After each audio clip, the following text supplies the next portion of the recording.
Pessoal, vamos lá então. Seguindo aí, a gente vai começar falando um pouquinho, tá? Sobre os princípios básicos até nós chegarmos aí à química quântica. Mas antes de chegarmos à química quântica, a gente vai estudar aqui alguns princípios básicos da química fundamental. Antes de chegarmos aí no átomo da mecânica quântica, a gente vai estudar aqui os orbitais, como é que funcionam os orbitais, quais são as principais regras aí com relação aos orbitais, tá?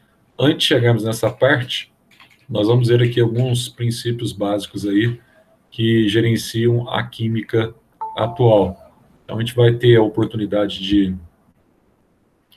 ver, tá? Rever algumas coisas e repassar alguns aspectos da química que vocês viram, na verdade, lá atrás com o Alcides, nas primeiras aulas lá com o Alcides, tá?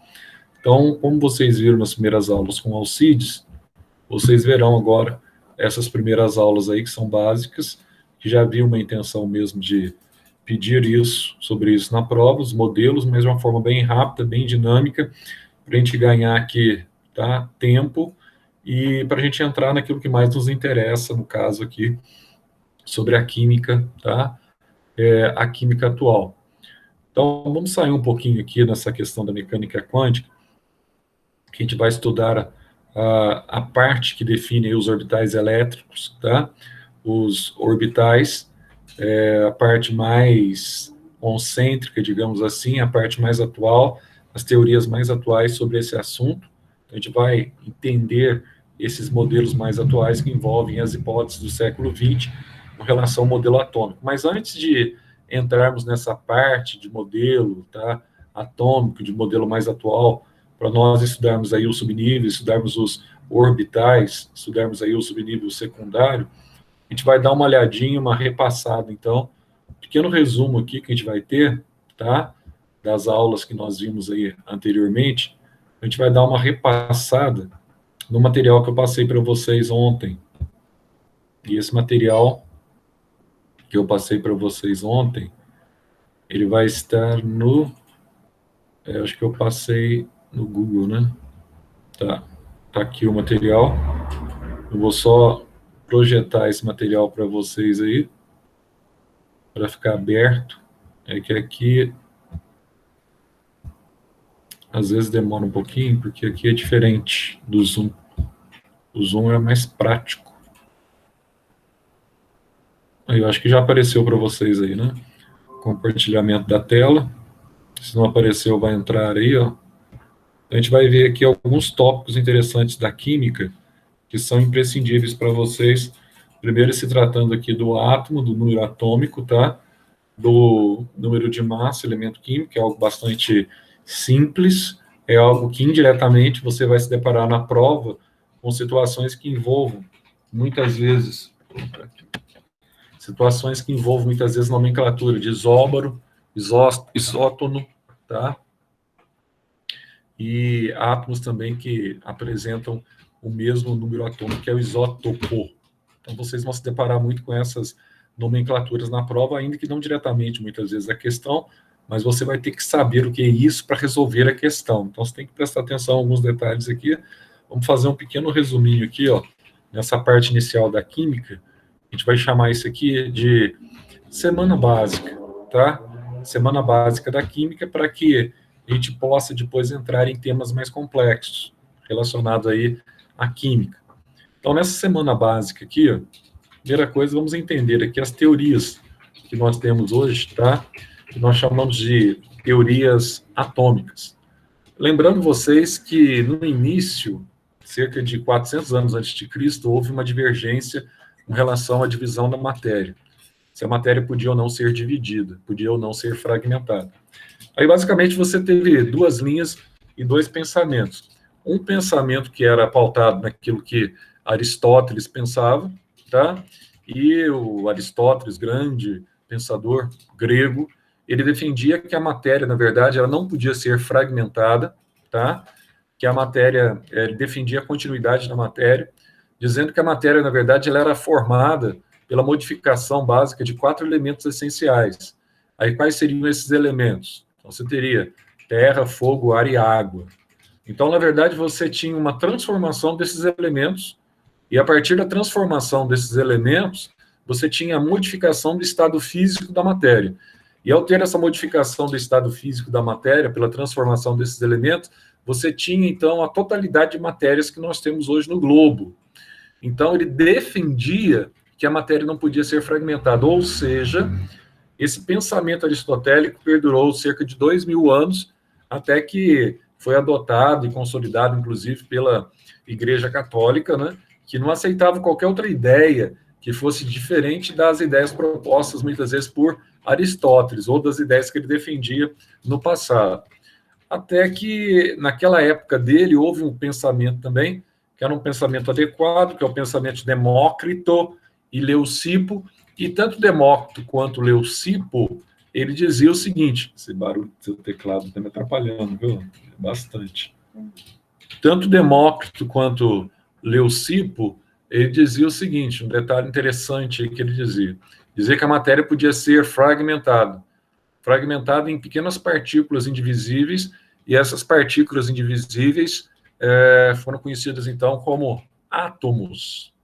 A palavra átomo, você sabe, vocês aprenderam lá desde o fundamental, significa não divisível.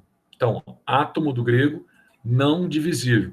Partícula que não pode ser fragmentada. Então, é a menor partícula constituinte da matéria, mas que não podia ser divisível. Isso está há muitos anos atrás, há cerca de quase 2.500 anos atrás. Mas aí, como ele, tanto Demócrito quanto Leucipo, não tinham respaldo na época como filósofo igual a Aristóteles, a ideia de Aristóteles permaneceu até a Idade Média como se fosse a verdade absoluta, como se a matéria não pudesse ser dividida, etc. Tal, blá, blá, blá.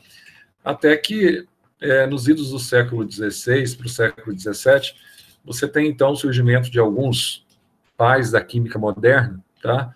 Principalmente o Robert Boyle e o Antoine Lavoisier, isso mesmo, o Antoine Lavoisier, eles já provaram de cara que na química você poderia ter pelo menos 23 elementos inorgânicos que fariam parte da composição da matéria. Aí você tem uma situação legal. Por quê? Primeira situação legal. Antes deles, você tinha aquilo que nós chamávamos de alquimia. A alquimia era um negócio meio doidão, né? Que envolvia ciência, arte e magia. Sim, é um negócio meio doidão, tá? Porque eles procuravam o quê? O elixir da vida eterna e a pedra filosofal. Lembra disso, tá? A pedra que tocasse em qualquer metal faria com que o metal se transformasse em ouro, e o elixir da vida eterna, que promoveria a longevidade eterna para os seres humanos. Mas é óbvio que eles não encontraram nada disso, mas só que eles começaram a descobrir uma série de compostos químicos na época. Ah, mas quem eram esses compostos químicos? Por exemplo, descobriram pólvora, descobriram nitrato, que, aliás, o nitrato, aquela teoria de ácidos, de Lewis, teorias modernas de ácido que nós estudamos, a gente vai voltar a fazer uma revisão sobre ela, assim como a gente vai ver de Bronsted e Lauren, a gente vai ver também a de Arrhenius, tá? Algumas coisas que talvez tenha ficado algumas pendências no semestre passado, que não deu para a gente entrar muito em detalhes. Nesse bimestre, a gente vai entrar mais em detalhes com relação a essas teorias. Estou com um intruso aqui do lado, aqui, sabe? Corpo estranho aqui, me atrapalhando agora. Saiu. Deixa eu voltar para o meu lugar aqui. Eu estou meio apertado agora. Isso. Agora eu volto para um lugar mais tranquilo aqui.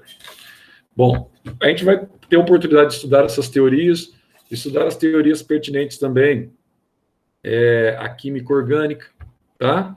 E no caso da química orgânica, você vai ter também aí o Berzelius, né, o Bergman, que a gente viu, etc. Tal. Mas, enfim, já no século XVII para o século XVIII, você tem, então, a consolidação daquilo que nós chamamos de elemento fundamental para a química. O que foi a consolidação? Consolidação que, na verdade, não tinha nada dessa história de 4 elementos.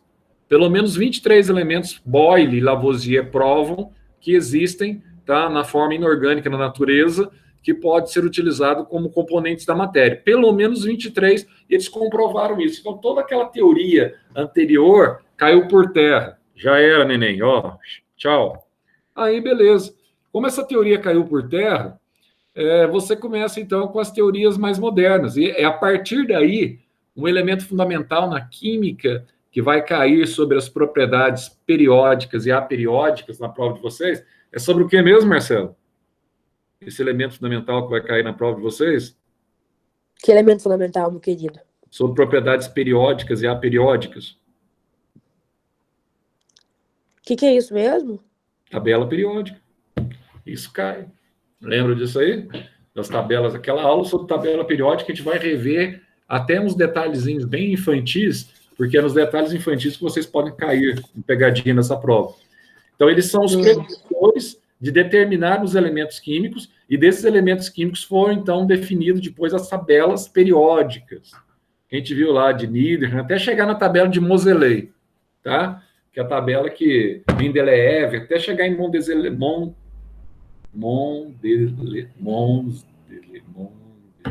pronto. Até a tabela dele, de Moseley, tá? Que você tem a definição final da tabela que nós utilizamos hoje em dia, que não é mais usando o número crescente de massa atômica, e sim agora usando o número crescente do quê? De número atômico. Vocês não podem esquecer desse detalhe. Então, aí você tem uma passagem, tá, para a química moderna, até chegarmos na primeira proposta de átomo, que é o átomo de John Dalton, que, na verdade, ele diz o seguinte: eu concordo com Demócrito e Leucipo, que era um pensamento, agora eu passo, a partir de Boyle e Lavoisier, você tem, então, o empirismo na química. Ou seja, fulano, ó, tem tantas substâncias que compõem a matéria, beleza, mas então vamos provar isso cientificamente. Então surge uma expressão, junto com o iluminismo, que é fundamental para as ciências modernas, que é o empirismo.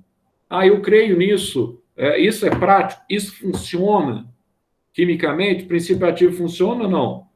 Tá. Então, o que é o contexto? Cloroquina, por exemplo. Marcela, você que é uma defensora assídua do teu candidato. Mentira. Eu te pergunto o seguinte: cloroquina para você funciona ou não? Não. Você está mudado, hein, Marcela? Porque você me explicou que cloroquina, se colocar em grande quantidade, que é o necessário, né, para o Covid, a pessoa pode morrer. Inclusive a ivermectina, inclusive, também, né? Que o pessoal anda tomando direto também para verminose aí, etc. Não, eu sou contra. Na verdade, por exemplo, cloroquina, para leigo, pode parecer que serve, mas na linguagem científica não serve. Por quê? Quando você faz o teste empírico dela, in vitro, ela até funciona para matar o vírus, mas quando você faz o teste dela no corpo de animal, ela não funciona absolutamente em nada para matar o vírus. Então, assim, a ciência é movida por testes e por razão. A ciência jamais pode ser movida por filosofia e emoção, certo? Então, não é uma questão de politizar, pode, não pode, etc. Tal. Então, Covid, o que se tem hoje que funciona? Heparina, anticoagulante, para evitar a coagulação de sangue, principalmente na região do pulmão do coração e na cabeça, como aconteceu com aquele jornalista do Sport TV, Rodrigo Rodrigues, que teve, então, aquele trombo encefálico devido à Covid. A heparina fundamental anticoagulante para evitar a formação de coágulos durante a Covid, isso é comprovado.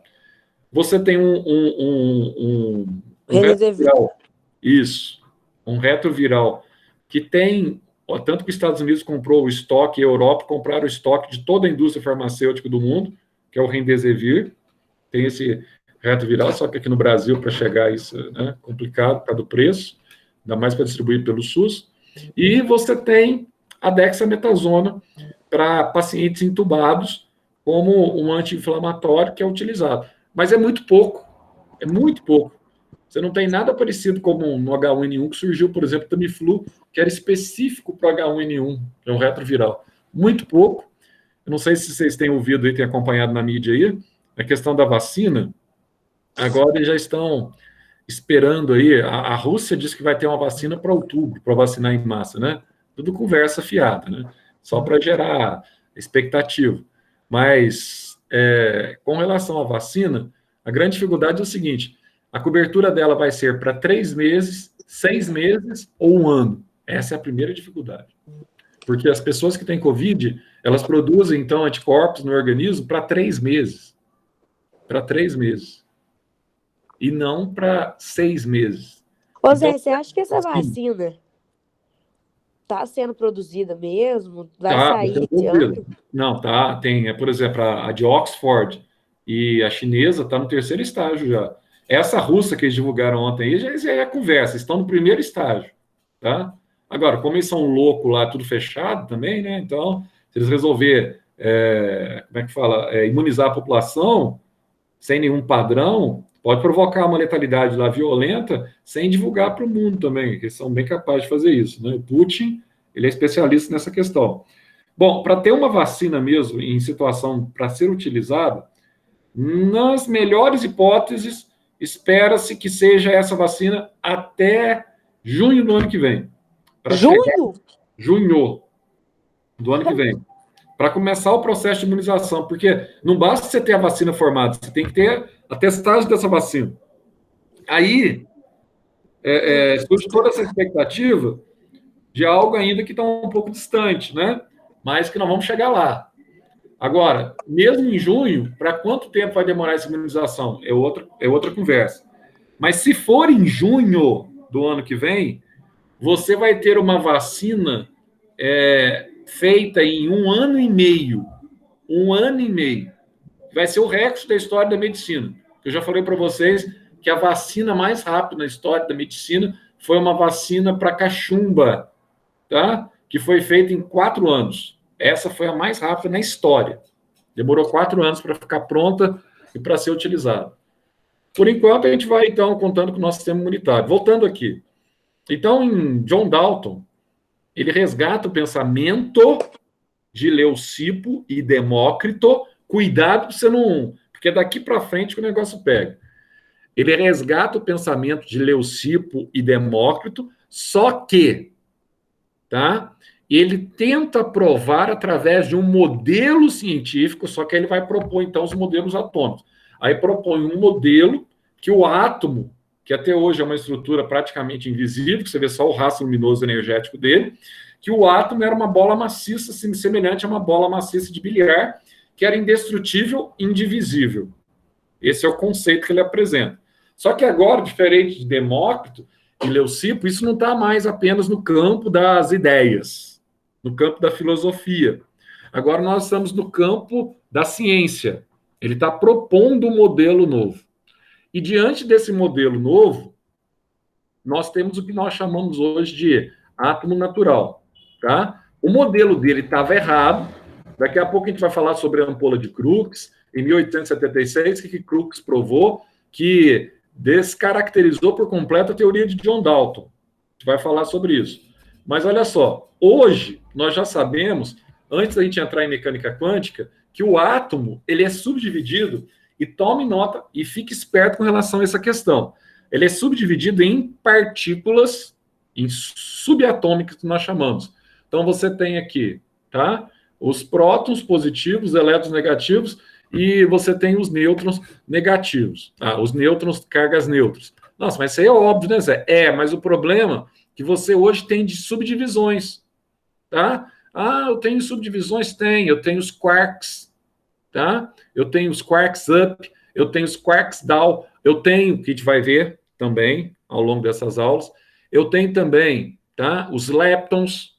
Então, eu tenho outras partículas menores do que prótons. Eu posso, então, fracionar em partículas ainda menores, tá? Preservando as suas cargas.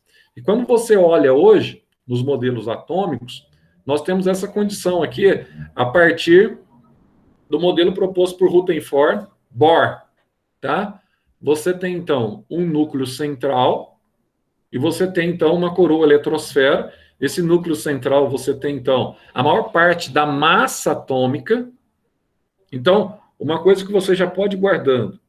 Na região do núcleo, a massa, ela representa 1.836 vezes maior, ela é maior, 1.836 vezes maior do que a massa da eletrosfera. Ah, mas quando eu comparo aqui, Zé, eu tenho uma comparação interessante, né? Esse núcleo aqui, ó, é como se fosse uma azeitoninha no centro de um campo de futebol. De forma que a azeitona, ela representa o núcleo minúsculo em relação a todo o gramado, que é a eletrosfera. Então, no núcleo, eu tenho as partículas positivas e tenho as partículas neutras quando existentes. Não necessariamente eu tenho nêutrons. Alguns átomos só têm prótons no núcleo. Se eu tiver uma afirmação assim, uma questão de bobeira da Unifenas, etc., tá, eu estou lá de bobeira, falando que sempre, cuidado com isso, sempre no núcleo eu tenho prótons e nêutrons. Errado. Nem sempre. O átomo de hidrogênio, por exemplo, em algumas situações do hidrogênio, você tem o prótio, o deutério e o trítio. Na situação de prótio dele, tá, do primeiro hidrogênio, que é o mais comum na natureza, ele só tem um próton, não tem nenhum nêutron. Aliás, o nêutron, nessa época aqui da descoberta dos modelos atômicos, ele foi descoberto só lá na frente. Quem descobriu os nêutrons? 1932, James Chadwick. Ele que descobre, então, que havia partículas neutras no núcleo. Tá? Pelo menos é o modelo que ele propõe. Uma coisa que você não pode esquecer de jeito nenhum para resolver exercício tipo que nós fizemos sobre a questão de número de massa, etc. Tal. Não pode esquecer. O que você não pode esquecer? Que não, no átomo neutro, não esqueçam disso. No átomo neutro, então o que eu estou falando do átomo neutro? No átomo neutro, aquele átomo que você pega lá na tabela periódica. Tá? Ah, eu peguei o cálcio. O cálcio, Zé, ele tem 20 prótons no núcleo, então o número atômico dele é 20. Então o que significa isso? Significa que nesse átomo, tá, que tem 20 prótons no núcleo, ele tem 20 prótons no núcleo, que são as cargas positivas, e tem o mesmo número de cargas negativas na eletrosfera. Então, se ele tem 20 prótons no núcleo, ele tem 20 elétrons na eletrosfera. Então, sempre no átomo neutro, o número de prótons, ou átomo isolado, que é a mesma coisa, tá? O número de prótons é igual ao número de elétrons. Então, eu posso me deparar com uma expressão na prova da Unifenas. Qual é a expressão? A expressão é átomos isoeletrônicos. Ô Zé, o que seria átomos isoeletrônicos? Iso é igual. Eletrônico significa que tem o mesmo número de elétrons. Se esses átomos são isoeletrônicos, se eles apresentam o mesmo número de elétrons, tá? Significa que são dois átomos com o mesmo número de elétrons. Se o número de elétrons equivale ao número de prótons, você tem átomos com o mesmo número de prótons, ou aquilo que nós chamamos de Z, com o mesmo número que?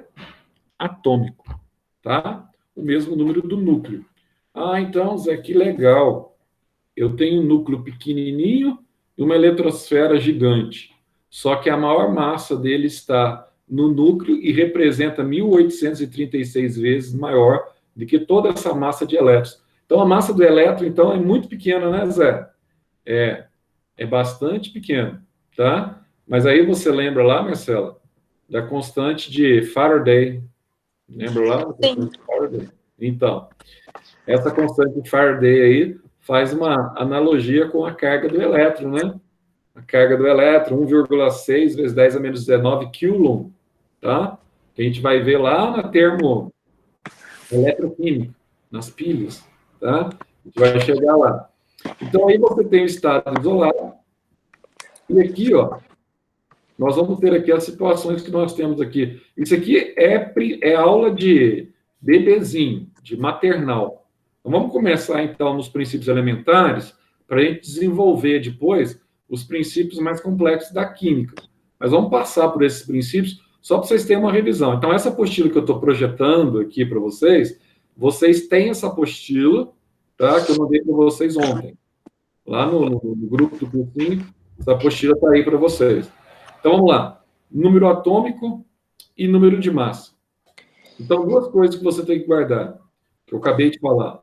O número atômico você representa pela letra Z e representa o número de prótons existentes no núcleo. Detalhe, quando eu tenho um átomo isolado, um átomo neutro, o número atômico presente no núcleo é exatamente o mesmo do número atômico presente aonde? No número atômico, não. Do número de elétrons presente aonde? Na eletrosfera. Não se esqueçam disso. Sabe por quê? Porque aí eu vou poder ter cátion e vou poder ter ânions. Ou seja, eu vou poder trabalhar com cátodo e com anodo. Ou seja, eu vou poder trabalhar com íons, tá? Que são átomos com cargas positivas e átomos com cargas negativas. Aí eu pergunto para vocês assim, ó, imagine que na prova da Unifenas tem uma afirmação dizendo assim, Marcelo, vou pegar Covid de você pela rede, entendeu? Nossa, o microfone tá ligado. Você está resfriado desde ontem, Marcelo. Tô. Está Juro, tô com resfriado. medo de estar com Covid mesmo. Não, calma, Marcelo. Calma que isso aí também, esse tempo muito seco aí, tá difícil, viu? Tempo seco demais, a gente fica assim mesmo, isso é normal. Nossa É, Senhora. compra para vocês, já falei para vocês, vocês têm que adquirir aquele. Você não tem, a tua irmã tem, é óbvio que a tua irmã tem. O quê? A Marina tá em casa? Quem? A Marina, tua irmã, tá em casa? Tá na aula, tá assistindo aula. Então, ela deve ter. Não, mas ela tá em Machado, né? Tá aqui. Tá. Ela deve ter o oxímetro. Coloca no Tem. dedo de vez em quando para ver, filhona, para ver como é que tá a tua saturação de oxigênio. Tem que Vou ficar, falar pra ela. lógico, tem que ficar sempre acima de 95, tá? Sempre acima de 95. Às vezes você está um pouco resfriada, pode cair um pouquinho, tá? Porque fica o nariz meio entupido, né? Mas sempre acima de 95 é o ideal. Vou falar pra ela fazer isso hoje. Deve ter, você coloca no dedo assim, já sai ali, batimento, saturação, sai tudo. É que eu falo, é um negócio que vocês tiverem, você não custa baratinho, custa R$ 100 e poucos. Você tem um negocinho daquele lá, você não. Ela tem vai usar isso. na faculdade depois, entendeu? Então, você não vai perder, vocês vão ser médicos. Então, ó, número de massa. Então, o que é o número de massa? É o número de prótons e o número de nêutrons. Beleza, isso aqui é fácil, Zé. Aí eu tenho três conceitos aqui que eu preciso saber. Átomos com o mesmo número de massa, número de massa eu coloco na parte de cima do átomo, nós chamamos de isóbaros. Átomo com o mesmo número atômico, nós chamamos de isótopo. E átomo com o mesmo número de nêutrons, nós chamamos de isótono, tá? Então, um detalhe aqui, ó, que você tem aí na teoria. O nêutron, o que é o nêutron, Zé? O número de nêutron? É o número de massa menos o número de prótons. Nossa, é facinho, né, Zé? Agora eu pergunto para vocês o seguinte, que eu estava perguntando agora há pouco. Se eu tenho o íon, ele pode ser derivado de dois átomos isoeletrônicos ou não? O íon, ele é isoeletrônico? É ou não é? Tivesse uma afirmação na prova de vocês assim, ó, determinado íon, tá? Vou pegar aqui um cátion, alumínio. Aí o alumínio, você sabe que ele é +3, por exemplo. O bário, você sabe que ele é +2. O berílio, você sabe que ele é +2. Se eu pegar o alumínio aqui, +3, eu posso dizer que o alumínio ele é isoeletrônico? Posso dizer ou não? Que ele tem o mesmo número de elétrons? Eu acho que pode. Então, presta atenção. O alumínio, se ele é +3, o que está acontecendo na camada de valência dele aí? Quantos elétrons ele Tá tem perdendo 3. na última camada? Tem 3. Exatamente. 3. Se ele está perdendo 3 elétrons, ele ficou com 3 cargas negativas, o quê? A menos, não é? Ele ficou com 3 cargas negativas a menos, ele está perdendo 3. Por que ele fica +3? Porque ele ficou com 3 prótons, o quê? A mais. Então, ele ficou com. Antes, no estado original, se o número atômico dele era 13, presta bem atenção aqui, ó. Se o número atômico dele era 13, ele tinha 13 prótons no núcleo e tinha 13 elétrons na eletrosfera. Não é? Esse é o átomo neutro de alumínio. Agora, na situação de cátion, Al+3, o que aconteceu com ele? Os prótons no núcleo não alteram nunca. Ele continua com 13 prótons no núcleo. Agora, quantos elétrons ele passa a ter na eletrosfera, se ele perdeu 3 elétrons? 10. Ele passa a ter 10. Então, toma cuidado que todo íon não é isoeletrônico, tá? Se eu pegasse aqui, por exemplo, um ânion, olha o que acontece aqui, ó. Vou pegar aqui o cloro, por exemplo. O cloro é do grupo 7A. Então, o cloro, quando você faz a configuração em camadas, você vai ver que o cloro, ele tem exatamente aqui, ó, 7 elétrons na última camada, tá? A gente vai ver como é que faz essa configuração, mas que a gente vai só recordar. Então, se ele tem 7 elétrons na última camada, o que acontece com o cloro? Para ele ficar com a configuração de um gás nobre, tá? Pelo menos com exceção do hélio, os demais gases nobres todos têm 8 elétrons na última camada. Para ele ficar estável, ele tem 7, ele precisa ganhar quanto? Ganha 1. Então, presta atenção o cloro. O cloro ganha um elétron. Ele fica com uma carga negativa a mais. Então, você coloca lá menos 1, né? Como carga dele. Aí você tem assim, a pergunta que eu faço agora. Ele continua com 17, o ânion cloreto. Ele continua com 17 partículas positivas no núcleo, isso não altera, 17 prótons. Como ele ganhou um elétron, ele passa a ter 18 elétrons. Portanto, tanto os cátions, que perdem elétrons, quanto os ânions, que ganham elétrons, os dois tipos de íons, eles não são isoeletrônicos, nunca são. Tá? Sempre o número de prótons em relação ao número de elétrons são o quê? São diferentes. Não esqueçam disso. Somente no átomo neutro que você tem, então, uma situação dele ser isoeletrônico. O número de elétrons dele é igual ao número de prótons. Oi. Elemento fundamental é quando o que mesmo? O elemento fundamental é um elemento constituinte. Elemento químico, você está falando, né? O elemento químico é o átomo neutro. Tá? Formando aí um composto ou formando apenas uma rede de elementos. Por exemplo, tem o dois... fundamental é quando não tem carga, né? Não é elemento fundamental. Você está falando estado fundamental, né? É o estado fundamental, tá? Entendi. O estado fundamental é quando ele está na forma da tabela periódica lá, que é o estado isoeletrônico. Isso. Que é a mesma coisa.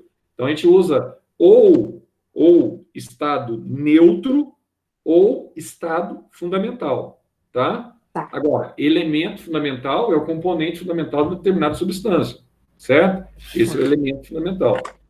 Agora, aqui, ó, sempre, então, ó, na hora de resolver os exercícios, aqui a parte de cima de vocês aqui, ó, vocês vão ter bastante, eu passei também uma lista para vocês fazerem aí, para ir treinando na básica.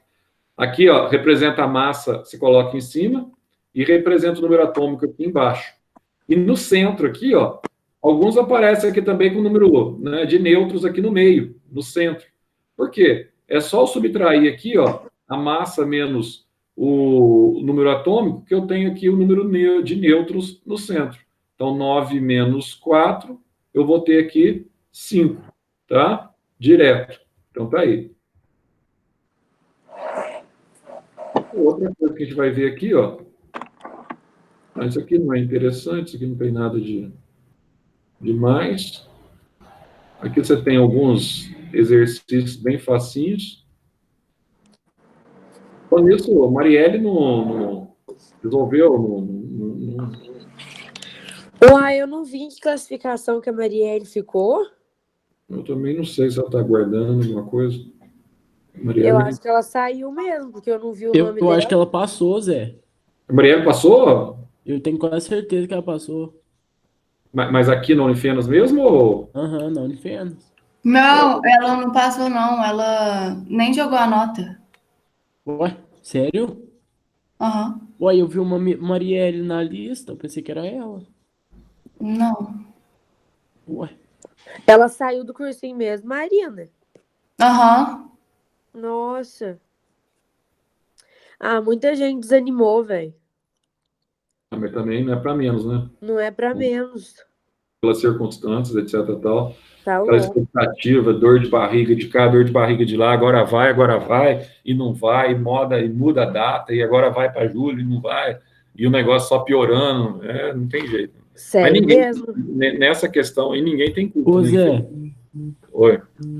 eu acho que a prova devia ter feito. A gente devia ter feito a prova, era 17 de maio, enquanto não tinha nada. Mas estava tudo aqui, mas o MEC não tinha autorizado, né? Eles não podiam abrir a faculdade para a pessoa fazer É que prova. retardado. Esse moleque é doente. Quem que esse povo acha que eles são da vida? Bom, Eu dou um tiro em cada um. Nossa, que raiva. aí não Agora eu adianta, tô Antônio, aqui, Zé. Assistindo naquela 4 época horas lá, de José Henrique na minha vida. Antônio, tava tudo aquela história, né? Todo mundo naquela expectativa, vai acontecer o quê, vai acontecer o quê. E naquela época estava até tranquilo, né? Assim, não tinha quase nada de caso. Aí o negócio começa a subir mesmo no meio de maio para frente, né? Agora aqui em Minas mesmo, agora que o negócio desagou. Quantos casos tem Machado aí, ô Marina? Uai, aqui em Machado tá com. Até agora, até então, que já melhoraram, tá só a família da Vitória. Não, aí tá tranquilo então, mano. Tá tranquilo, é. Aqui em Mas Guapé tá com 50 casos, Zé. aqui é o Não, aqui tá controlado. Não, aqui é Alfenas está com 320, Antônio, que saiu no relatório ontem à tarde. Ah, mas se for pra ver a proporção, Guapé tem muito mais casos, ué, porque Guapé tem tipo, 15 mil habitantes. Ah, sim. Aí nesse Machado tá caso, bom, né? porque tem 43 mil habitantes. Então a proporção realmente está. Mbappé está pesando mesmo. Tem bastante casos pelo número aí, né? Ai, E mas você é tipo acha? assim. A galera, agora que tá piorando, agora que a galera gosta, porque agora abriu tudo de novo. Aí agora volta tudo normal. O clube abriu, aí vamos pro quiosque do clube, toda hora. Ô, vamos beber aqui em casa. Já, já, já. E hack check, Jack Chan e tudo mais. O que é isso? Jack Chan, É, Jack Chan. ué. Esse Antônio já tá doidinho, já.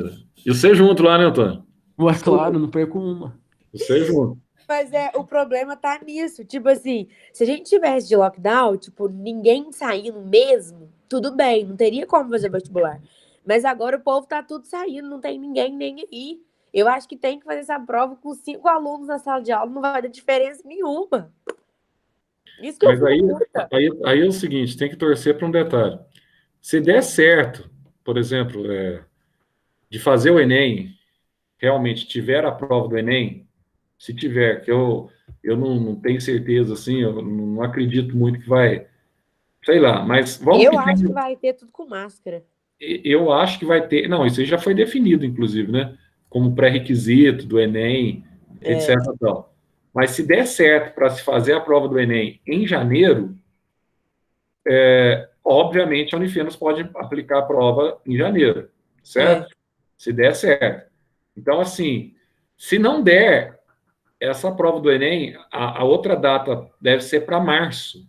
Só que aí, se a prova do Enem for aplicada em março, como é que fica as universidades federais que dependem do Enem, tá? Para critério de entrada de aluno? Exatamente. A, Porque, a Unicamp já porque, tirou. porque até sair, se faz em março, o resultado vai sair em maio, aí você vai perder É, um período já? exatamente. É isso que eu tô falando. A Unicamp já tirou. A Unicamp não vai usar Então, mais nota. não tem, então aí tem que pensar numa outra forma, né? Ô, Zé, Principalmente se tratando dos alunos que não têm Enem, alunos que nunca fizeram Enem, porque Se aí Zé, fudeu eu quem não vou fez. fazer o Enem ano que vem, porque, tipo assim, por mim ia ter tanta prova, eu falei, tava tão focado, até esqueci de pagar a merda do Você não boleto, fez agora... inscrição do Enem? Não, eu fiz essa merda, mas não adiantou nada. você fez ano passado, né? Não, eu tenho um Enem só. Não, desse ano também você fez inscrição. Eu fiz inscrição, mas não paguei, não adiantou nada. Pô, mas o Ele que que não adiantou fez. então, mano? Você perdeu? Perdi, você Perdeu, é. acredita? Ah, não, Antônio, você não fez isso, cara. Ah, mas ué, tava naquele rolo, não sabia se ia ter prova, mas, tipo, quando tava na inscrição do Enem, eu tava, tipo, estudando tudo pra Unifenas, né? Eu falava, O Antônio é o meu incentivo de não, vida. aí eu Você fiquei pode puto usar só bolado. do Enem passado, então, no caso. Você vai poder usar só do, Mas do ele Enem. foi É, bem no Enem Não, passado. não, Antônio, mas você vai fui passar, super bem, peraí, vamos olhar para o lado aí. 330. Você vai Oi? passar, teu irmão ontem falou que você estava você ia passar em BH. Não fala essa informação que você deu aí hoje, mas teu irmão ontem falou que você ia passar em BH. Você vai passar em BH. Então, por isso que Não, mais uma razão, se você for analisar, mais uma razão, se você passar em BH, você vaza para Eu também BH. acho. Uai, você vai agora, ainda mais não, que mas você vai ter feito o negócio do Enem aí, pô. Você não, eu quero a o Fena, Rui eu quero a passa, Fena. abre a porta para você e fala, vem, Antônio. Você fala, não, agora não. Não, Ah, capaz. Eu para ia com isso, também. meu filho. Chamou, vaza. Não, e outra, coloca também aqui Itajubá, coloca na Pô, Zé, Univasf mas não também, pô. abriu Itajubá. Mas vai ser pelo Enem, né? Não abriu ainda. Então, mas é por causa da situação, Marcelo, mas vai ser Enem mesmo. A Lá Uninove não abriu? então, a Uninove também não? Não, ainda não. Com certeza vai ser Enem também. Pode esperar. Porque tá Tô todo mundo esperando a atrás, Uninove. não sabe, né? Só que a Uninove, a Uninove, eu tinha um pessoal lá que foram minhas alunas aí há uns 2 anos atrás, pessoal de Boa Esperança. Aí teve um grupo aí do cursinho que saiu todo o grupo, foram tudo para a Uninove. Não gostaram muito não, viu? A Ah, Uninove. então. Ô Zé, Mas eu não sei te falar que eu não tenho. ô Ela Zé, sempre me mandava mensagem, e tal, reclamando, queria transferir para cá, entrou prova de transferência, mas não deu certo. Oi. sabe a faculdade de São João del Rei? Hum. Lá tem 37 vagas, né? Uniptan. Aham, a lista rodou até tipo uns 600, uns 500 e É, cacetada. ué, lá que a Manuela Mas é foi. o normal, é. É o normal. Mas então, Mas a Manuela vai ser bom, sabe por quê? Porque tem a prima dela que já estuda lá, né? A prima dela tá Já. lá. a Paulinha, né? Paulinha, ué. Paulinha tá lá, vai estar com a prima. Isso aí é ótimo para ambientação. Você tem uma pessoa da família no local. Só que São João del Rei tem muita gente que reclama, também não sei, eu ouço os alunos falarem, tá? E o sistema de PBL deles lá, né? Então tem É. gente que reclama. Assim, cada um fala uma coisa, então é difícil a gente chegar no consenso com relação a essa questão. Ah, Então vamos Zé, lá. mas tipo, Bragança Paulista, eu Não, joguei na Bragança é nota. boa a faculdade, meu. Bragança é Então, eu boa. fiquei em 300, mas eu acho que não chega em mim, velho. Ah, não sei não, viu? Não sei não, Marcelo. Você fez agora, você colocou agora no meio do ano? Do meio do ano, né? Do meio do ano, é. Ah, essa não tá. Não, não sei não, Marcelo. Que número que tá? Então, eles não mostram a lista. Eu liguei lá ontem. Ih, Eles mas não. é chato, hein? Pouca transparência, hein? Pouca Pouca transparência. transparência. É. Muito chato isso. Ô Muito. Zé, você viu que a Gabriela Velano passou, né, na Unifenas? É ela? Não, a Passou. Gabriela Velano passou? A Gabriela Cassis é ela? Aham. Se tiver Cassis, é ela mesmo. É Uai, mas ela Gabriela nasceu em Velan. São Paulo? Não, ela mora lá, né? Ela e o Uai, Não, ela irmão. sabe o que colocou que é São isso? Paulo? É rolo pra ninguém perceber. Mas Antônio, Oi, mas oi. os dois moram lá faz tempo. Morava em Belo Horizonte. A Gabriela, ela saiu daqui, estava no 8º ano.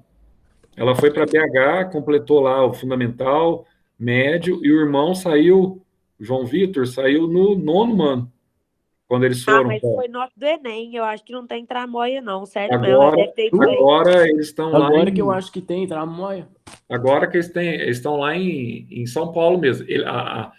O local ali é o local da residência, né? Por isso que eles colocaram São Paulo, deve ser isso. Mas independente disso, mas era uma boa aluna, viu? Era boa aluna. Tanto o menino quanto a Não, menina. eu não duvido da capacidade dela, de ninguém, Zé. Mas só que, tipo, ficou um negócio muito estranho, sabe? Porque, tipo assim, todo mundo na lista aparece com o nome completo. Ela aparece com dois nomes só e, tipo assim, como se tivesse escondendo o perfil dela, sabe? Tipo, que não é a Gabriela Velano. Porque, tipo, ele simplesmente podia ter colocado Gabriela Velano, todo mundo ia saber. Não tô duvidando que ela era Não tô duvidando que ela era inteligente. Mas ficou, tipo, pra mim ficou meio suspeito esse negócio, ainda Mas mais, sabe tipo o que eu assim, acho que a dela Antônia não ficar, passou de deles falar verdade? assim, ó, eu vou colocar ela num lugar que não é tão longe e que ela vai passar, tipo assim, segunda lista, pra ninguém duvidar. Entendeu? Foi 85 que ela ficou. Mas sabe por que eu acho que ela passou de verdade? Porque pensa, se a mãe dela quisesse dar uma vaga pra ela, ela poderia dar o ano que vem. tipo, com a prova normal e ninguém ia questionar nada. Mas, Marcelo, agora é muito mais fácil de vender vaga, porque ninguém tem prova nenhuma, ninguém, tipo Claro que assim, tem, filho. Você tem tua prova, você tem tua nota, você tem tua nota da redação. Eu só vou dizer um negócio para vocês eu aí. acho muito mais difícil. Muito Eu mais sei fácil que comprar vaga eu agora do que. dei aula para sobrinhas, Eu acho que ela várias passou mesmo. sobrinhas, várias sobrinhas. Olha, e tem uma que hoje ela está lá no Alzira, ela é chefe da enfermagem, tentou, acho que é essa mesmo, tentou várias vezes, não conseguiu passar para medicina, certo? Ah, Então, assim, gente fina demais, foi minha aluna, não conseguiu passar para medicina. Tem outra também que é gente finíssima, uma menina, o primeiro vestibular que ela fez, ela foi reprovada, a menina acertou 32 questões, 32 ou 34, não lembro direito. Acertou 32 ou 34 questões, mas o João Batista deu uma nota para ela na redação menos de 4,5. Então, se ela tirasse 4,6 na redação, ela seria aprovada. O João Batista deu uma nota inferior por causa do número de acertos, que a redação dela saiu do tema. Ela foi nossa. reprovada. Camila, ela ficou 6 meses com a gente lá no cursinho, tá? Eu tinha vergonha de dar aula para a menina que acertou 34, 32, 34, não lembro, questões e ser reprovada, certo? E é sobrinha delas, da sobrinha das donas, entendeu? Não, Zé, isso que eu falei, da capacidade, mas ficou tipo um negócio, pelo Então, menos pra eu mim, acho. ficou muito suspeito.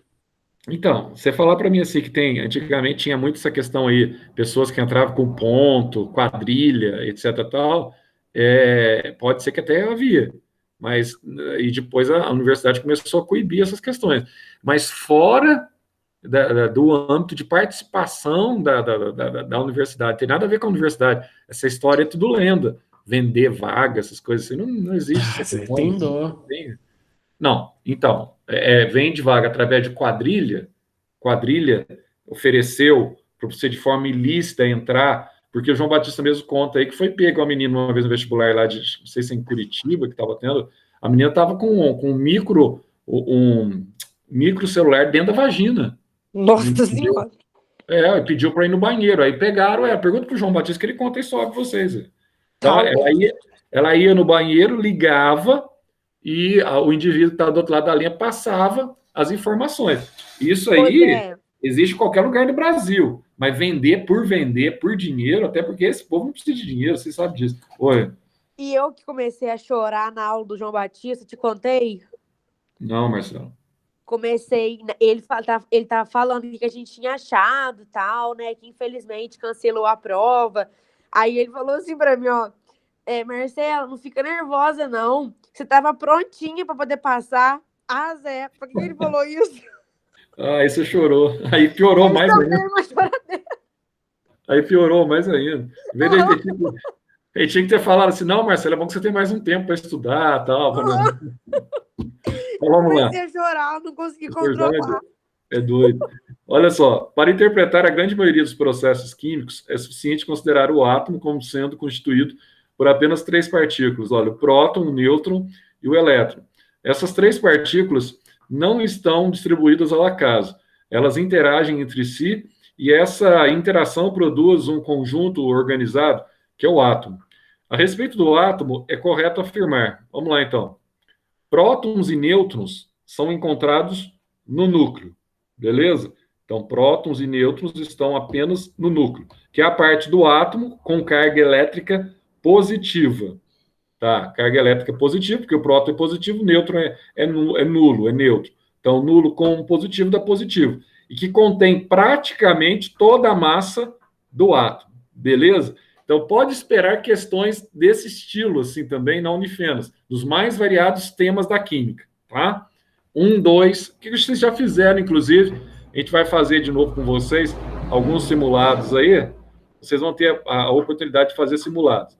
Então, aqui está tudo bonitinho, tudo verdadeiro. Os elétrons, partículas de carga elétrica negativa, distribuem-se em torno do núcleo, na região que nós falamos, que é o gramado do campo de futebol, que nós chamamos de eletrosfera.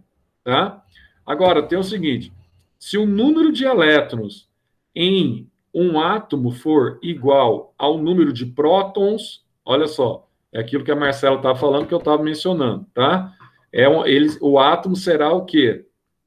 Eletricamente o quê? Neutro. Por quê? A mesma quantidade de cargas positivas representa a mesma quantidade de cargas negativas desse átomo, tá? Agora, olha o que ele diz aqui no 8. O número de prótons de um átomo é denominado número atômico e representado pela letra Z. Acabamos de falar, isso aqui é coisa simplesinha, bem facinho. O número dos átomos, o núcleo dos átomos, será sempre formado por igual número de prótons e nêutrons. Pegadinha. O que eu falei para vocês? Você pode ter só prótons, em alguns casos, e não ter nenhum quê? Nenhum nêutron. Então, nem sempre os nêutrons estão presentes, tá? Cuidado com esse tipo de pegadinha aqui, ó.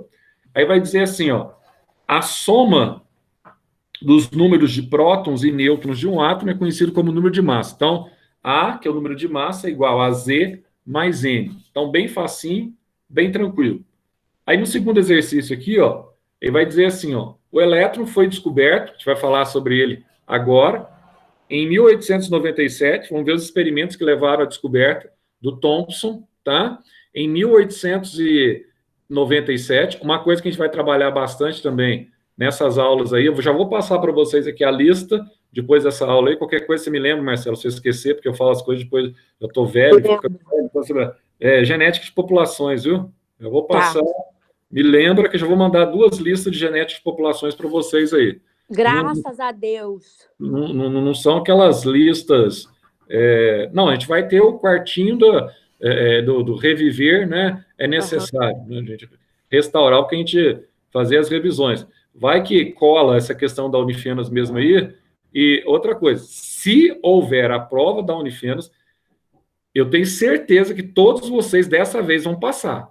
Tá? Você tem, Zé? Você jura que você tem? Eu vou chorar. Não vai chorar de novo, não, Marcelo. Não vai chorar, não. Vai passar. Não tem como não passar.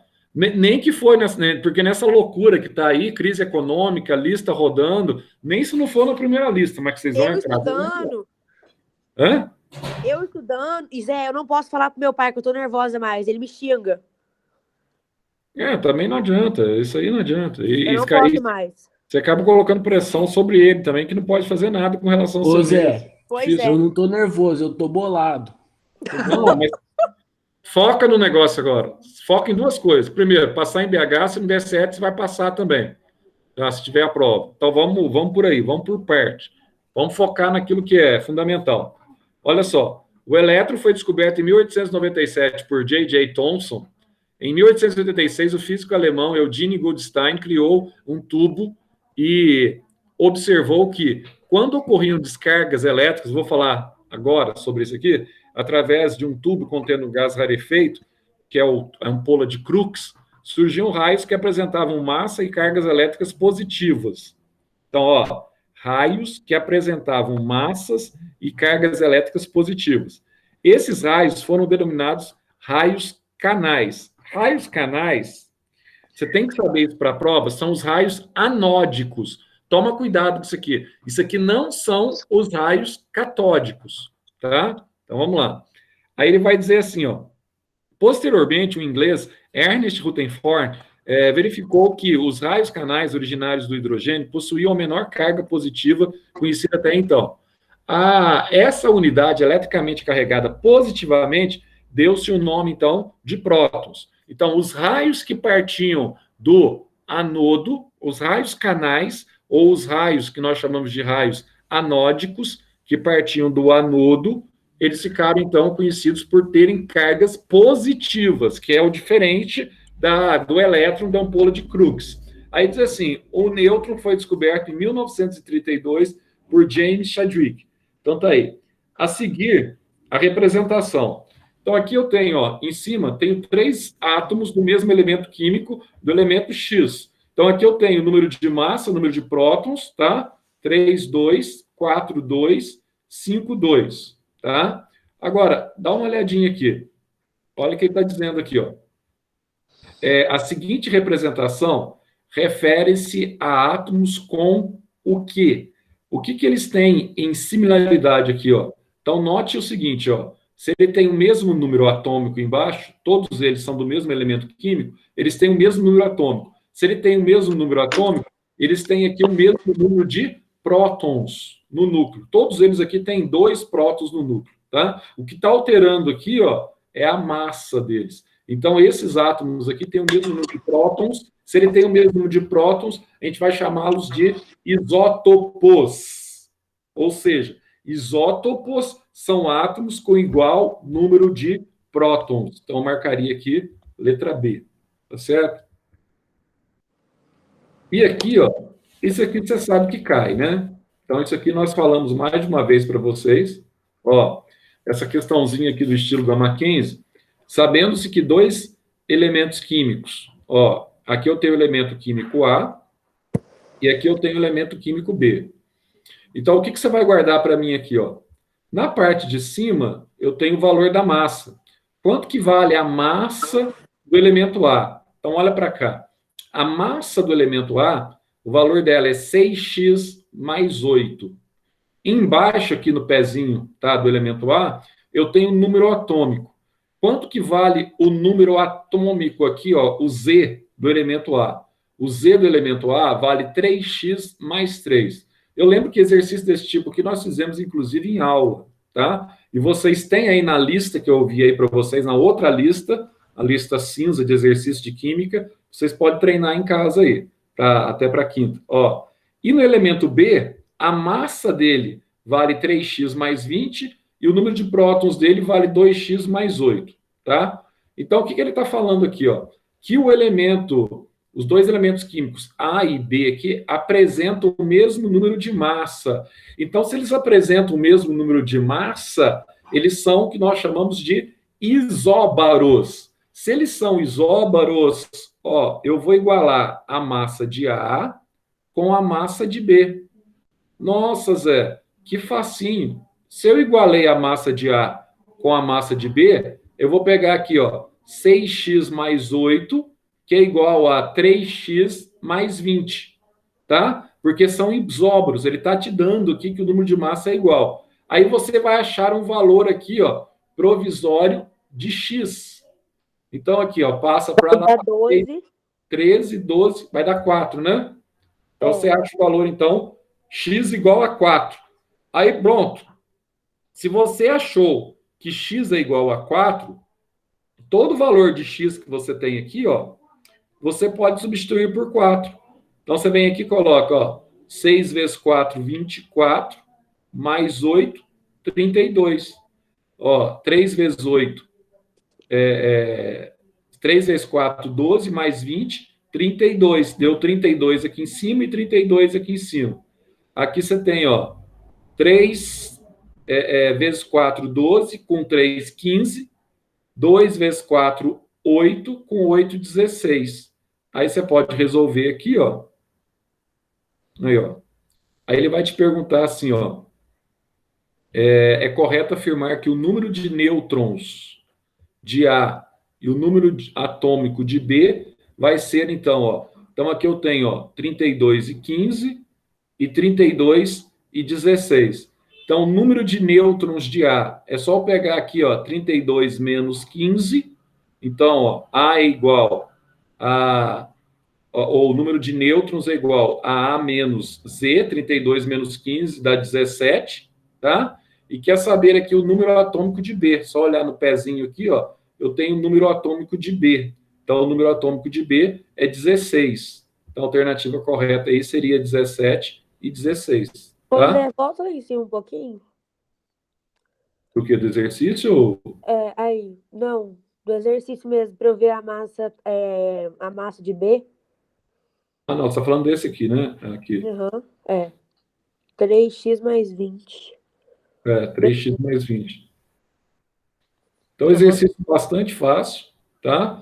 Vocês não vão ter problema nenhum em resolver esse tipo de exercício na prova de vocês.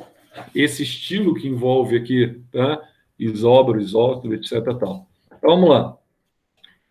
Voltando aqui, a gente falou já de Leucipo e Demócrito, falamos aqui da bola de bilhar de John Dalton, tá? Que acreditava, então, que o átomo era a menor partícula da matéria e que esse átomo ele era totalmente indestrutível, representado por esferas aí minúsculas indestrutíveis. Aí nós temos aqui, ó, para a gente falar ainda nessa aula, sobre esse modelo aqui de Thomson e a descoberta que levou ao modelo de Thomson.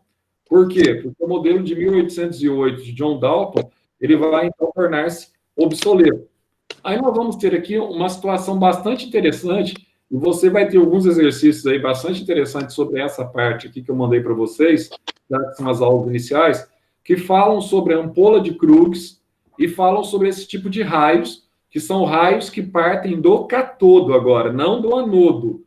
Aqui agora não são raios anódicos. Agora a gente vai ver sobre os raios catódicos. E por que esses raios catódicos, tá? Eles são, então, atraídos pelo anodo. Então, a gente vai ver aqui na ampola, que nós chamamos aqui de ampola de Crookes. Como que foi feito esse experimento e, basicamente, o que ele descobriu, tá, sobre esse experimento. Vou falar só sobre a ampola aqui agora, aí na próxima aula a gente fala um pouquinho sobre os modelos de Thomson e Rutherford. Esse aqui foi o que desencadeou a descoberta do modelo, ou da proposta do modelo de Thomson, tá? A partir desses experimentos aqui, ó. O que o Crookes fez, tá? Em 1876. Embora ele não tinha muita noção, as pesquisas dele, as pesquisas do Goldstein, focava mais no aspecto da física, mas ele acabou aqui contribuindo muito para a química moderna e para elucidar a relação da existência de partículas subatômicas, tá? O que ele fez aqui, ó? Ele pegou um tubo de vidro, que é uma ampola, tá aqui, ó, e nesse tubo de vidro, ele ligou aqui um gerador, e esse gerador aqui transmitia uma alta voltagem, tá? Então, lembra que esse gerador, vocês vão lembrar lá, quando nós estudamos sobre eletrólise e quando nós estudamos sobre o quê? Pilha. Quando você tinha um gerador que invertia os potenciais, tá? Que é o caso da eletrólise, e quando você tinha a pilha, que você tinha um processo, então, espontâneo. Então, dá uma olhadinha aqui, ó. O que ele fez? Ele colocou aqui, ó, esse polo negativo. Por que ele chamou de cátodo? Tá? Ou como chama aqui mesmo, catodo. E por que ele chamou esse polo, o outro polo do outro lado, positivo? Por que ele chamou de ânodo? Qual foi a razão? Bom, a razão muito simples. Esse polo aqui, ó, o cátodo, ele atraía o quê? Partículas positivas. Então, ele atraía cátions. E esse polo negativo aqui, ou polo positivo aqui, tá? Ele atraía, se ele era positivo, atraía partículas negativas que eram o quê? Ânions. Portanto, ó, no experimento de Goldstein, a par do experimento de Crookes, ele observou que os raios com cargas positivas, que você viu no enunciado daquela questão anterior, partiam do anodo e eram atraídos pelo catodo. Aí ele chamou esses raios aqui de cargas positivas de raios anódicos, que são raios que apresentavam, então, cargas positivas que eram atraídos pelo anodo. Aí, dentro desse mesmo experimento, o Crookes, ele pensa um pouco diferente. E será que tem algum raio que vai partir do catodo, que vai em direção ao anodo, que é o experimento aqui da ampola de Crookes? Aí ele fez todo o experimento bonitinho, montou aqui, tá, o experimento, só que tinha um problema.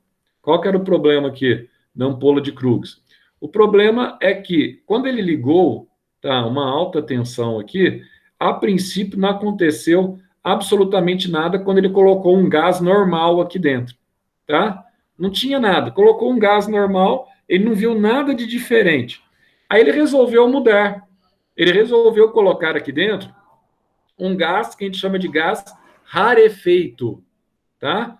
Zé, o que é um gás rarefeito? Você tem na teoria, depois você pode dar uma lidinha aí que vai falar também, tá? Não precisa preocupar em ficar anotando.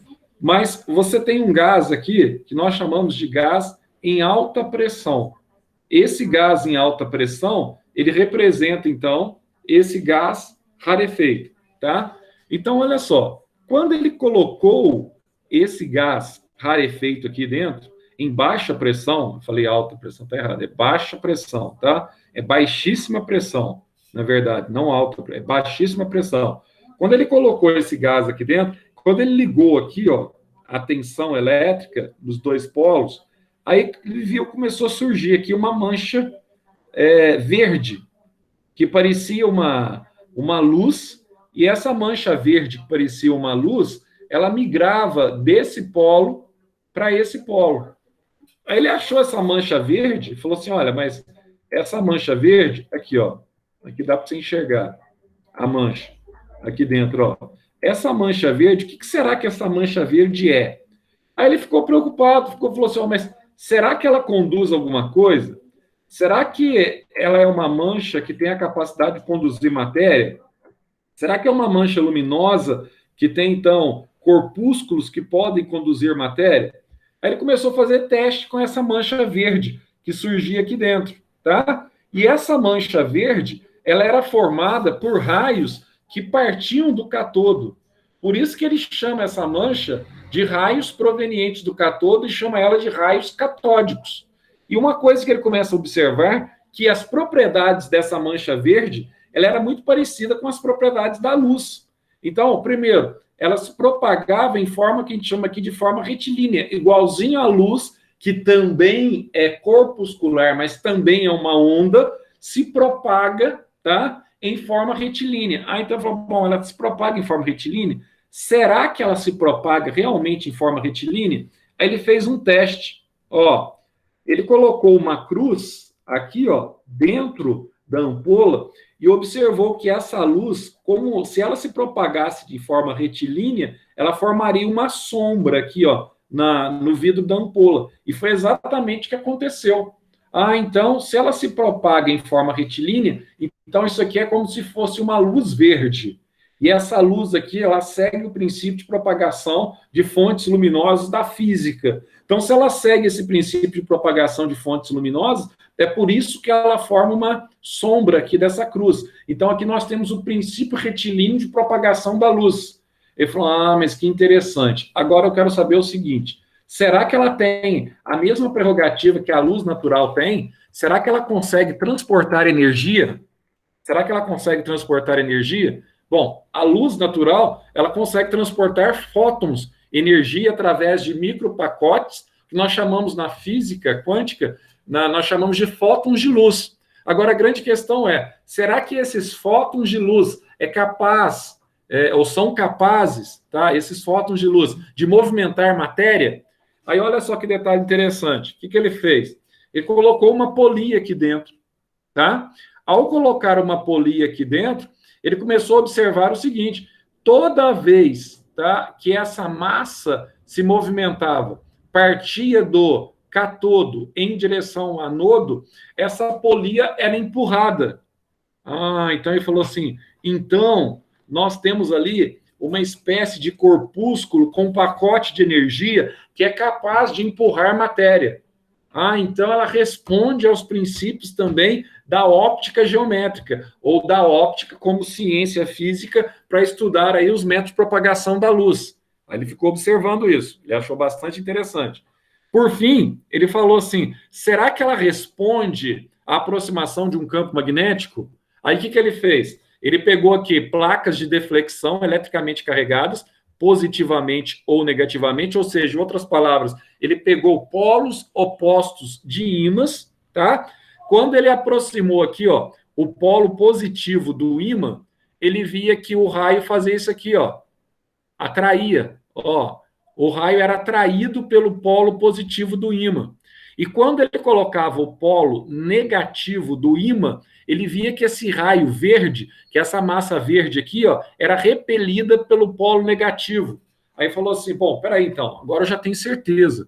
Eu posso afirmar categoricamente que esses raios que partem do cátodo, ou seja, esses raios que são os raios catódicos, eles apresentam com certeza cargas o quê? Negativas.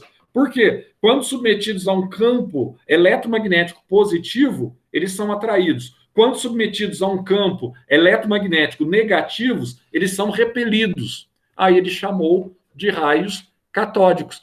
E aí ele fez a seguinte afirmação, olha só, esses raios catódicos aqui, ó, são formados por partículas negativas oriundas dos átomos. Aí, então, nós temos aqui a descoberta, só que ele não sabia, ao certo, quem era essa partícula negativa oriunda dos átomos. Aí, em 1897, tá? O J.J. Thomson, analisando os experimentos de Crookes, ele determinou que essas partículas negativas que conduzia uma corrente elétrica que formava uma luz esverdeada era formada, então, por elétrons.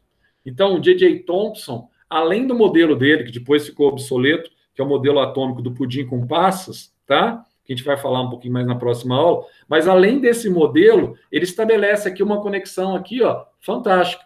Qual a conexão que ele estabeleceu? Ele descobriu que o átomo, na verdade, não era aquele átomo proposto por John Dalton, não era aquela esfera maciça proposta por John Dalton. Questões essas tão comuns, os mais diversos tipos de prova que você tem aí pelo Brasil afora. Atomística é uma matéria que sempre cai em vestibular. Dificilmente você consegue fugir da atomística e dificilmente você consegue fugir da química de questões que envolvam a tabela periódica, que também estão relacionadas aí, tá? Com a descoberta, obviamente, de átomos. Então, presta atenção. Então, aqui nós temos, tá?